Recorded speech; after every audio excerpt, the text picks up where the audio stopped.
প্রিয় ছাত্রছাত্রী, আজ আমি এই ভিডিওতে ক্লাস 12-এর হিস্ট্রির 3rd চ্যাপ্টারের একটি গুরুত্বপূর্ণ টপিক তোমাদের সামনে তুলে ধরব। সেই টপিকটি হলো ডিইন্ডাস্ট্রিয়ালাইজেশন বা অবশিল্পায়ন। তবে ভিডিওটি শুরু করার পূর্বে আমি একটি কথা তোমাদেরকে বলে দিতে চাই। তোমরা সবাই জানো যে এখন এই প্যান্ডেমিক সিচুয়েশনের জন্য অর্থাৎ করোনা ভাইরাসের জন্য স্কুল কলেজ সমস্তই বন্ধ রয়েছে। তোমাদের স্টাডির ক্ষেত্র বা অধ্যয়নের ক্ষেত্রেও কিন্তু সমস্যা আসছে। কিন্তু আজ না হয় স্কুল তো খুলবেই, কলেজও খুলবে, যাই হোক স্কুল কলেজ খোলার পরেই কিন্তু আবার পরীক্ষা শুরু হবে। কিন্তু তোমরা যেহেতু ক্লাস অ্যাটেন্ড করতে পারছো না, স্কুল বন্ধ রয়েছে, তোমাদের সমস্যা হচ্ছে। কিন্তু আমার এই চ্যানেলটি যদি তোমরা ফলো করো তাহলে কিন্তু বিশেষ করে ইতিহাস নিয়ে যে তোমাদের যে সমস্যাটা রয়েছে সেই সমস্যাটা কিন্তু মিটে যাবে। অর্থাৎ আমি আমার এই চ্যানেলটিতে ক্লাস 5 থেকে 12-এর সমস্ত চ্যাপ্টারের সমস্ত টপিক নিয়ে আলোচনা করব, ব্রড কোশ্চেন্স নিয়ে আলোচনা করব, শর্ট কোশ্চেন্স নিয়ে আলোচনা করব।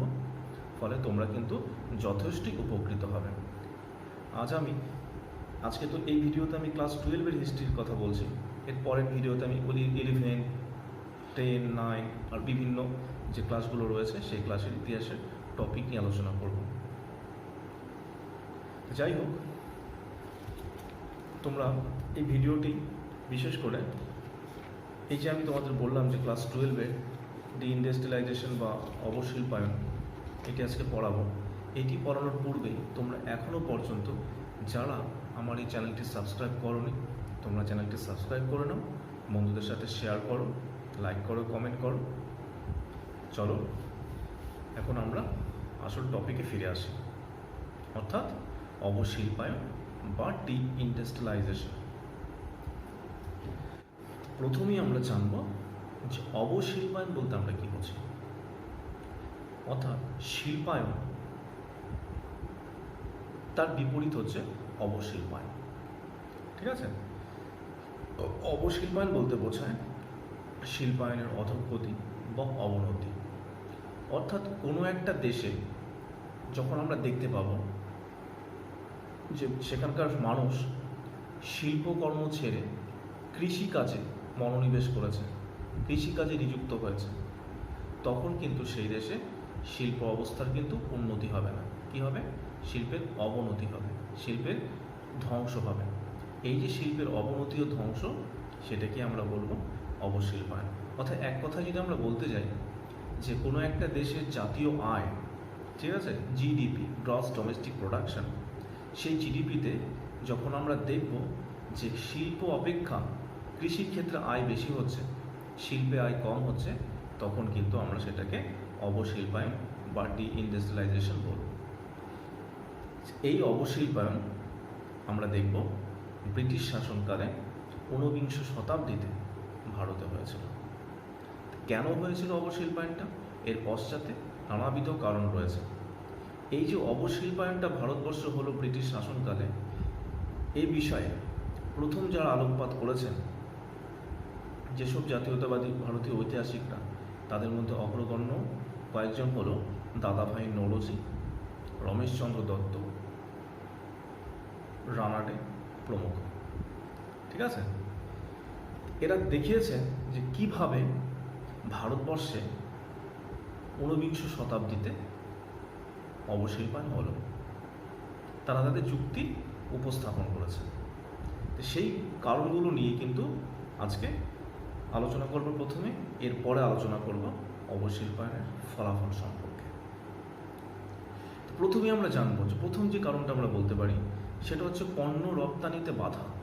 পণ্য রপ্তানিতে বাধা বলতে ভারতবর্ষের পণ্য যাতে ইউরোপের বাজারে রপ্তানি না করা যায়, সেক্ষেত্রে কিন্তু একটা সময় ইংল্যান্ড সহ ইউরোপের বিভিন্ন দেশের শিল্পপতিরা সেই দেশের সরকারের উপর চাপ সৃষ্টি করেছে। আমরা জানি যে ভারতবর্ষের শিল্পজাত পণ্যের চাহিদা, ভারতবর্ষের যে হস্তশিল্প, কুটির শিল্পের যে চাহিদা, ভারতীয় শিল্পীরা, তাঁতিরা যেসব জিনিসপত্র তৈরি করত, তার যে কোয়ালিটি, গুণগত মান যথেষ্ট উন্নত মানের ছিল। ফলে কিন্তু এই জিনিসগুলোর চাহিদা গোটা কিন্তু বিশ্বজুড়েও ছিল, ইউরোপের বাজারেও এর চাহিদা ছিল যথেষ্ট। ইংল্যান্ড সহ ফ্রান্স, ইতালি, জার্মানি এরকম বিভিন্ন দেশে ভারতীয় পণ্যের চাহিদা ছিল। ফলে কি হতো, ইউরোপের যে শিল্পপতিরা, ইউরোপের যে বিভিন্ন কলকারখানা, সেই কলকারখানা উৎপাদিত পণ্য কিন্তু ভারতবর্ষের পণ্যের সামনে কিন্তু সেরকম কিন্তু মাথা উঁচু করে দাঁড়াতে পারেনি। তখনও ইংল্যান্ডে শিল্প বিপ্লব হয়নি, শিল্প বিপ্লবের আগের কথাটাই বলছি। ইংল্যান্ডও হয়নি বা ইউরোপের বিভিন্ন দেশেও হয়নি। ভারতবর্ষের পণ্য প্রচুর পরিমাণে কিন্তু ইউরোপের বাজারে বিক্রি হতো, আর ইউরোপের শিল্পপতিরা এতে কিন্তু অসন্তুষ্ট হতো, তাদের লোকসান হতো। ফলে দেখা যাচ্ছে প্রচুর পরিমাণে কর্মী ছাঁটাই হচ্ছে, শ্রমিক ছাঁটাই হচ্ছে, বেকারত্ব বাড়ছে, দারিদ্র্য বাড়ছে। তার ফলে দেখা যাচ্ছে সেই দেশের শিল্পপতিরা তাদের নিজ নিজ দেশের সরকারের ওপর একটা চাপ সৃষ্টি করলো। তারা দাবি জানালো যে তাদের শিল্পে একটা সংরক্ষণ নীতি চালু করতে, যাতে ভারতের বা পৃথিবীর অন্যান্য কিছু কিছু দেশের মাল যাতে ইউরোপের বাজারে প্রবেশ করতে না পারে। ঠিক আছে, যার ফলেই কিন্তু আমরা দেখব একটা সময় 1700 খ্রিস্টাব্দে ইংল্যান্ডের পার্লামেন্টে ঠিক করা হলো যে ভারতবর্ষ, চীন ও পারস্য থেকে যে রেশম বস্ত্র, সেটার ওপর পুরোপুরিভাবে নিষেধাজ্ঞা চাপিয়ে দেওয়া হয়। অর্থাৎ এই দেশগুলো ইংল্যান্ডের বাজারে আর রেশম বস্ত্র রপ্তানি করতে পারবে না।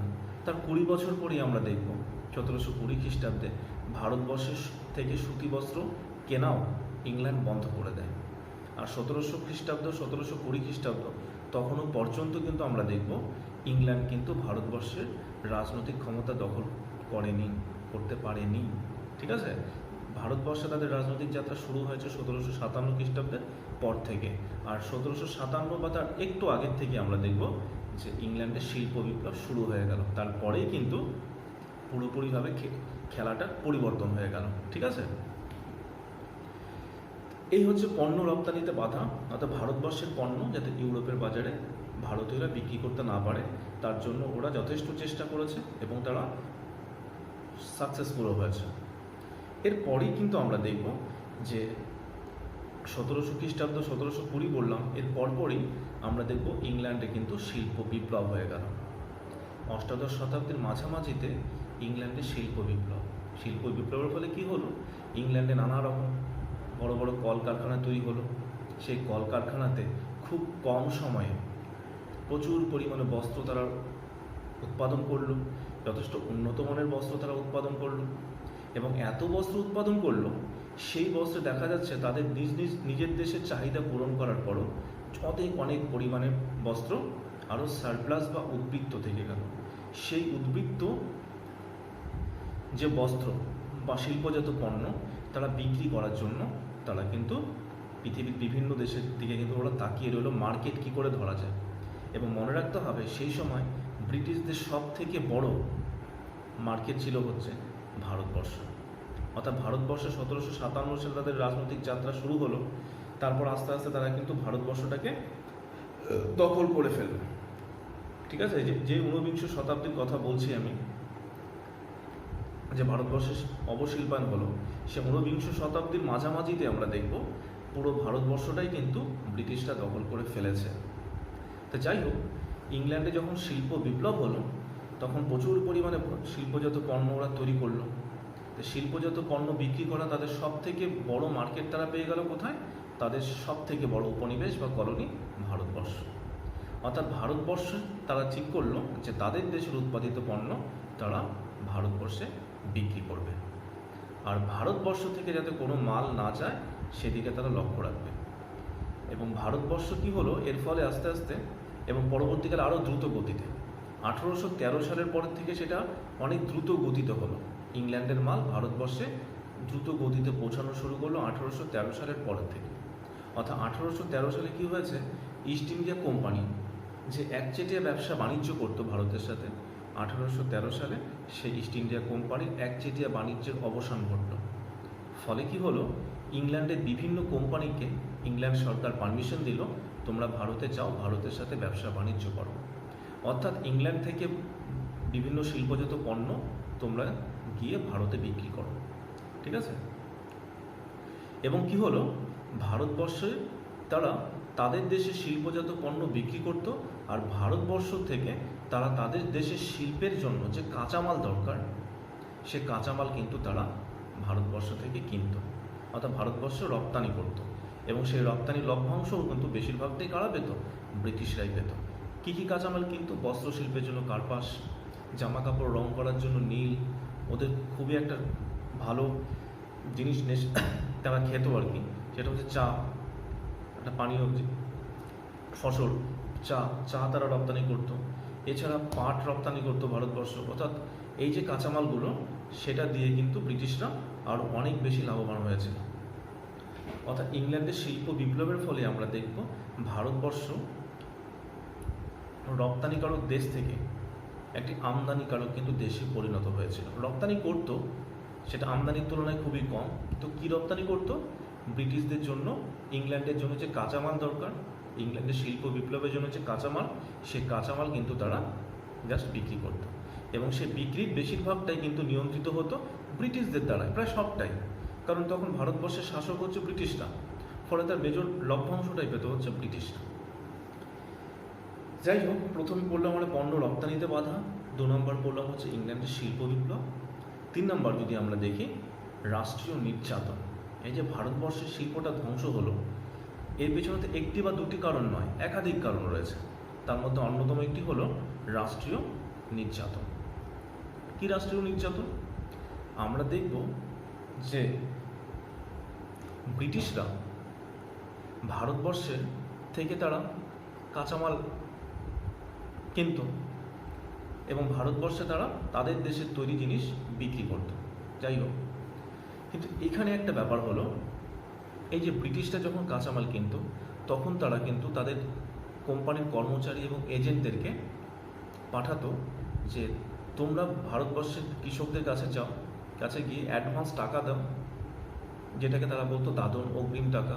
সেই অগ্রিম টাকা কৃষকদেরকে নিতে বাধ্য করো, এবং যা অ্যাডভান্স দিবা এবং জিনিসপত্রের যা দাম দিবা, কাঁচামালের যা দাম, সেটা যথেষ্টই কম হতো। এবং অ্যাডভান্স নেওয়ার ফলে দেখা যাচ্ছে কোনো কৃষক হয়তো আগামী 2 বছরের জন্য ব্রিটিশদের কাছ থেকে অগ্রিম টাকা বা দাদন নিয়ে নিত। যে অ্যাডভান্স বা অগ্রিমটা নিত সেটাকে দাদন বলা হতো। কৃষক সে অ্যাডভান্স টাকা নিয়ে রাখলো আগামী 2 বছর, আর কিন্তু 2 বছর বা 5 বছর যেটাই হোক না কেন, কৃষকরা কিন্তু অন্য কারো কাছে বা কোনো ভারতীয় বণিকের কাছে কিন্তু তার উৎপাদিত কাঁচামাল বিক্রি করতে পারতো না।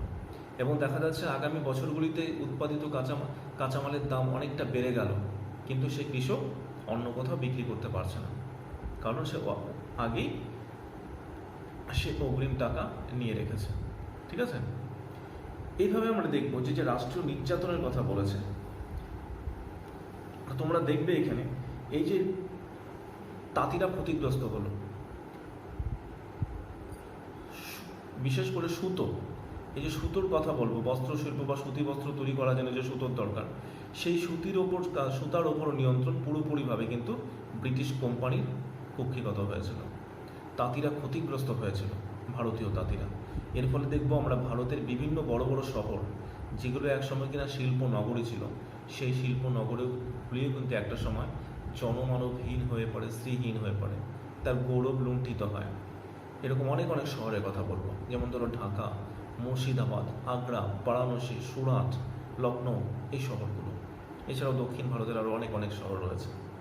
সেই শহরগুলোর অবস্থা কিন্তু শ্রীহীন হয়ে পড়ে। কেন হয়ে পড়ে? ব্রিটিশদের এই নীতির জন্য। রাষ্ট্রীয় নির্যাতন, তাঁতিরা ক্ষতিগ্রস্ত হচ্ছে, কৃষকরা ক্ষতিগ্রস্ত হচ্ছে। ঠিক আছে, অর্থাৎ শিল্পের সাথে যেসব মানুষ যুক্ত ছিল তারা তাদের কর্মসংস্থান হারাচ্ছে, তারা বেকার হয়ে যাচ্ছে, দেশের দারিদ্র্য বাড়ছে, বেকারত্ব বাড়ছে কিন্তু। ঠিক আছে, এরপরে আমরা দেখব যে আরেকটি খুবই গুরুত্বপূর্ণ কারণ, সেটা হচ্ছে অসম শুল্ক নীতি। অসম, যেটাতে কোনো ব্যালেন্স ছিল না, পুরোপুরিভাবে ডিসব্যালেন্স। এই যে ভারতবর্ষের বাজার ব্রিটিশ মালে পুরোপুরিভাবে ছেয়ে যাচ্ছে, এর পেছনে একটি গুরুত্বপূর্ণ কারণ হচ্ছে ব্রিটিশদের অসম শুল্ক নীতি।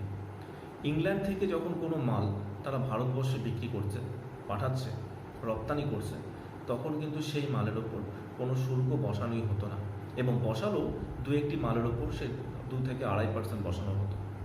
যার ফলে দেখা যাচ্ছে ইংল্যান্ডের মাল ভারতবর্ষের বাজারে বন্যার জল যেরকম খুব তাড়াতাড়ি বিভিন্ন জায়গাকে প্লাবিত করে দিতে পারে, ঠিক আছে, সেরকমই কিন্তু ভারতবর্ষের বাজার ব্রিটিশ মালে পুরোপুরিভাবে কিন্তু ভর্তি হয়ে গেছে। কিন্তু ভারতবর্ষের চিরাচরিত কুটির শিল্প সেটা কোথায় গেল? ভারতবর্ষের যে কুটির শিল্প, যে ভারতীয়দের মালের যে চাহিদা ছিল, জনপ্রিয়তা ছিল পৃথিবীর বিভিন্ন দেশে, ইউরোপের বাজারও, সেই মাল যাতে কোনোভাবেই ভারতবর্ষের বাইরে বেরোতে না পারে সেই ব্যবস্থাও কিন্তু ব্রিটিশরা করে ফেলেছিল। কীরকম? ভারতবর্ষের মালের ওপর কিন্তু তারা যথেচ্ছ পরিমাণে কিন্তু শুল্ক বসাত। অর্থাৎ এত পরিমাণ শুল্ক বসানোর পরে ভারতীয় শিল্পীরা বা শিল্পপতিরা সেই মাল কখনোই তারা বিক্রি করতে পারতই না, এবং বিক্রি করলে সেটা লাভের লাভ কোনো কিছুই হতো না, ক্ষতি হতো, প্রচুর প্রচুর লোকসান হতো। যার ফলেই কিন্তু ব্রিটিশ মালের কাছে বা ব্রিটিশদের পণ্যের কাছে ভারতীয় পণ্য কিন্তু মুখ থুবড়ে পড়ে। যার ফলে কি হয়, যে চিরাচরিত কুটির শিল্পের চাহিদা শুধু আধুনিক ভারতবর্ষে নয়, মধ্যযুগের ভারতে প্রাচীনকালেও আমরা দেখব। কারণ ব্রিটিশরা আসার আগে পর্যন্ত পৃথিবীর বেশিরভাগ, যদি বলা হয় যে এখন পণ্য সব থেকে বেশি রপ্তানি করা হচ্ছে চীন, আমেরিকা, একসময় প্রাচীনকালে বা মধ্যযুগে সব থেকে বেশি জিনিসপত্র বিক্রি করতো ভারতে। কিন্তু ব্রিটিশরা আসার পরে অর্থাৎ শিল্প বিপ্লব হওয়ার ফলেই কিন্তু পুরোপুরিভাবে রথের চাকার কিন্তু পরিবর্তন হয়, উল্টো হয়ে যায়। ঠিক আছে, ভারতবর্ষ রপ্তানিকারক দেশ থেকে আমদানিকারক দেশে পরিণত হয়, এবং ভারতবর্ষের যে অর্থনীতি সেটাও কিন্তু একটা সময় এই ব্রিটিশ শাসনের ফলে কিন্তু মুখ থুবড়ে পড়ে। ঠিক আছে, এই হচ্ছে এগুলো কারণ, যার জন্যই কিন্তু ভারতবর্ষে শিল্পের অবনতি হয়েছে, শিল্পের ধ্বংস হয়েছে, অবশিল্পায়ন হয়েছে। ঠিক আছে, এই যে অবশিল্পায়ন হলো, যে কারণগুলো বললাম, যে পণ্য রপ্তানিতে বাধা, তারপর হচ্ছে ইংল্যান্ডের শিল্প বিপ্লব, রাষ্ট্রীয় নির্যাতন, তারপরে হচ্ছে অসম শুল্ক নীতি, এরকম নানাবিধ কারণে কিন্তু ভারতবর্ষে কিন্তু অবশিল্পায়ন হলো। ঠিক আছে, এরপর আরও কিছু কারণের কথা বলতে পারি। সে কারণগুলো কি? সে কারণগুলো হচ্ছে, ইংল্যান্ডে দেখা যাচ্ছে কলকারখানাতে তৈরি মাল হতো, প্রচুর পরিমাণে বস্ত্র তারা রপ্তানি উৎপাদন করত, এবং সে উৎপাদিত পণ্যের কোয়ালিটিও ভালো ছিল এবং দামও কম ছিল। এই দাম কম থাকার ফলে কিন্তু ভারতীয়রা সেই মালটাকে কিন্তু গ্রহণ করত। ঠিক আছে, কারণ ভারতীয়দের অবস্থা সে সময় এমনি খারাপ হয়ে গিয়েছিল, ফলে যেখানে তারা দেখবে যে আমার একটা বিকল্প একটা উপায় আছে, সেটা কি? সেটা হচ্ছে ব্রিটিশ মাল, দাম কম, কোয়ালিটিও ভালো, অর্থাৎ গুণগত মানও ভালো, তাহলে তারা সেটাই কিনতো। এরকম বিভিন্ন কারণ। এর কথা বলতে পারি যে অভিজাত সম্প্রদায়ের অবলব্ধির কথা বলতে হবে। যে অভিজাত সম্প্রদায় ভারতীয় মালের পৃষ্ঠপোষক ছিল, কিন্তু একটা সময় ভারতবর্ষে সেরকম অভিজাত সম্প্রদায়ের রইল না। তাদের জন্য ব্রিটিশ শাসনের ফলে কিন্তু সেটা হলো, ভারতবর্ষের অভিজাত সম্প্রদায় আস্তে আস্তে বিলুপ্তি ঘটল। ঠিক আছে, এত ভারত স্বাধীনতা যখন পেল, তখন তোমরা দেখবে হয়তো বা জানবে পরবর্তীকালে যে ভারতবর্ষ মধ্যবিত্ত সম্প্রদায় বলে এরকম কেউ রইল না, উচ্চবিত্ত সম্প্রদায় খুব বেশি নেই, দু একজন হয়তো। এই যে অভিজাত সম্প্রদায়ের অবলুপ্তি হয়েছে, যারা কিনা ভারতীয় মালের পৃষ্ঠপোষক ছিল, তারা চাইলে পরে কি করতে পারতো, ভারতীয় মালটাকে ভারতের বাজারে ছড়িয়ে দেওয়ার চেষ্টা করতে পারতো বা কিনতে পারতো, কিন্তু সেই সম্প্রদায় না থাকার ফলে কিন্তু ভারতবর্ষের শিল্প, কুটির শিল্প মুখ থুবড়ে পড়ে। ঠিক আছে, এরকম আমরা দেখব যে বিভিন্ন কারণ ভারতবর্ষের অবশিল্পায়নের জন্য দায়ী, যার জন্য ভারতবর্ষ অবশিল্পায়ন হলো। এখন আমরা পড়ব এই যে অবশিল্পায়ন হলো, যার ইম্প্যাক্টটা কি, ইম্প্যাক্ট বা প্রভাবটা কি, কেন ভারতবর্ষ অবশিল্পায়নের ফলটা কি হয়েছিল, ভারতবর্ষের জন্য কি সুখকর ছিল না দুঃখজনক ছিল? অবশ্যই দুঃখজনক ছিল, ভালো কিছু হয়নি।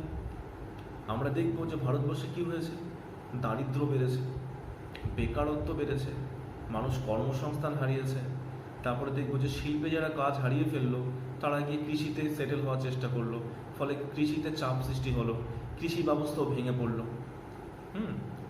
আর শিল্প বিপ্লবের ফলে কি হলো, ভারত একটা আমদানিকারক দেশে পরিণত হলো। অর্থাৎ এক নম্বর যদি বলতে পারি, আমদানিকারক দেশে পরিণত হলো ভারতবর্ষ। যে ভারতবর্ষ রপ্তানিকারক দেশ ছিল, সেই ভারতবর্ষ একটা আমদানিকারক দেশে পরিণত হলো। ঠিক আছে, অর্থাৎ ব্রিটিশ মালের আমদানিকারক একটা দেশ, বৃহত্তম আমদানিকারক দেশ, যার নাম ভারতবর্ষ। তারপরে কি করতো, ভারতবর্ষ কাঁচামাল রপ্তানিকারক দেশে পরিণত হলো। অর্থাৎ ভারতবর্ষ যে আমদানি করতো তার তুলনায় কম রপ্তানি করতো, কিন্তু সেই রপ্তানিটা কি হতো? কাঁচামাল। কাদের জন্য? ব্রিটিশদের জন্য। ব্রিটিশদের শিল্পের জন্য যে কাঁচামাল, সেই কাঁচামাল ভারতবর্ষ সাপ্লাই যোগান দিত, এবং সেই কাঁচামাল থেকেও কিন্তু ব্রিটিশরা আগের থেকে প্রচুর প্রচুর লাভ তারা কিন্তু নিয়ে নিত। তারপর সেই কাঁচামাল দিয়ে প্রস্তুত জিনিস তারা আবার ভারতবর্ষে বিক্রি করত। ঠিক আছে, এরপরে আমরা দেখব এর ফলে কী হলো? ভারতবর্ষে বেকারত্ব বৃদ্ধি পেল। যে ভারতবর্ষে বেকারত্ব খুবই কম ছিল এক সময়, বেকারত্ব বৃদ্ধি পেল। বেকারত্ব বৃদ্ধি পেলে কী হবে? দারিদ্র্য বৃদ্ধি পেল। ঠিক আছে, এই বেকারত্ব, দারিদ্র্য, এছাড়া দেখবে তোমরা যে শিল্পায়ন হলে পরে, শিল্প হলে পরে নগর বা শহরের সংখ্যা বাড়ে, কিন্তু যখন দেশে শিল্পর সংখ্যা বা শিল্পায়ন ধ্বংস হয়ে যায়, তখন কিন্তু সেই নগরগুলো শ্রীহীন হয়ে পড়ে এবং সেই নগরগুলো ধ্বংস হয়ে যায়। ধ্বংস হয়ে আস্তে আস্তে কিন্তু গ্রামে পরিণত হতে শুরু করা হয়। ঠিক আছে, যার ফলে আমরা দেখব অবশিল্পায়নের ফলে, অর্থাৎ যে শহরগুলো মধ্যযুগে বা প্রাচীন যুগে যথেষ্ট জনপ্রিয় এবং খ্যাতিসম্পন্ন শহর ছিল, সেই শহরগুলো কিন্তু অবশিল্পায়নের পরে শ্রীহীন হয়ে পড়ে। আগেই বলেছি, ঢাকা, মুর্শিদাবাদ, লখনৌ, আগ্রা, বারাণসী, সুরাট, এই যে শহরগুলো, এগুলো কিন্তু জনমানবহীন হয়ে পড়ে, শ্রীহীন হয়ে পড়ে। আজকে এই টপিকটি নিয়ে আলোচনা হলো। এর পরের টপিকে আলোচনা হবে এই যে ভারতবর্ষের রেলপথ, সেই রেলপথের সম্প্রসারণ, বিস্তার, রেলপথের উদ্দেশ্য, ফলাফল ইত্যাদি নিয়ে কিন্তু আলোচনা করব। একটা কথা বলে দিই, এই যে রেলপথের কিন্তু বিস্তার, রেলপথের প্রসার ভারতের অবশিল্পায়নটাকে কিন্তু ত্বরান্বিত করেছিল। যাই হোক, ভালো লাগলে বন্ধুরা চ্যানেলটিকে অবশ্যই শেয়ার করো, সাবস্ক্রাইব করো।